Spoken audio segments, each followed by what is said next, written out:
નમસ્કાર મિત્રો, વિડીયોમાં તમારું હાર્દિક સ્વાગત છે।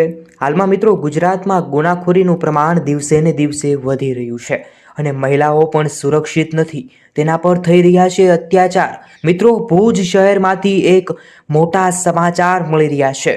ભુજ શહેરમાં 17 વર્ષની કિશોરીનું અપહરણ કરી તેને નશાની ગોળી અને દેશી દારૂ પીવડાવી તેની સાથે ખરાબ કામ કરવામાં આવ્યું છે। મિત્રો, આ છોકરી પર એક સાથે 4 લોકો દ્વારા વારાફરતી મિત્રો ખરાબ કામ કર્યું છે।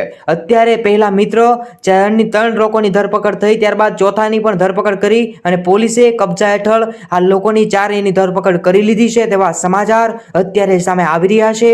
સમગ્ર ગુનાની ગંભીરતા જોઈ આરોપીની 10 દિવસની રિમાન્ડ પણ મંજૂર કરવામાં આવી હતી। આ મામલે સરકારી વકીલે એમ પણ કહ્યું હતું આરોપીના ફિંગરપ્રિન્ટ લઈ અને પુરાવા મેળવવામાં આવે અને ત્યારબાદ મોબાઈલ લોકેશન મેળવી એકત્રિત કરી અને કામગીરી પણ શરૂ કરો અને ત્યારે 4 આરોપીની ધરપકડ થયા બાદ પોલીસે એક મોટો અને વધુ મોટો ખુલાસો કર્યો છે અને પોલીસે જણાવ્યું હતું 17 વર્ષની કિશોરીને પહેલા દેશી દારૂ પીવડાવવામાં આવ્યો, ત્યારબાદ આ 4 લોકોએ વારાફરતી ખરાબ કામ કર્યું। આ સમાચાર વિશે મિત્રો તમારું શું કહેવું છે જરૂરથી કોમેન્ટમાં જણાવો। જય હિન્દ, જય ભારત, ધન્યવાદ।